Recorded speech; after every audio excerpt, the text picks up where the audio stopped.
فأما من أوتي كتابه بشماله فيقول يا ليتني لم أوت كتابيه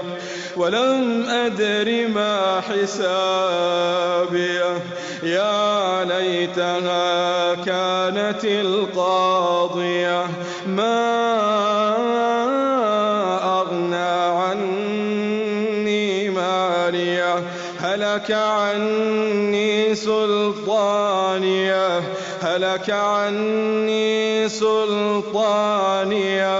خذوه فغلوه ثم الجحيم صلوه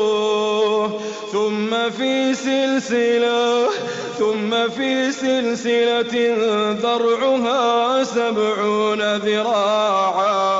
ذرعها 70 ذراعا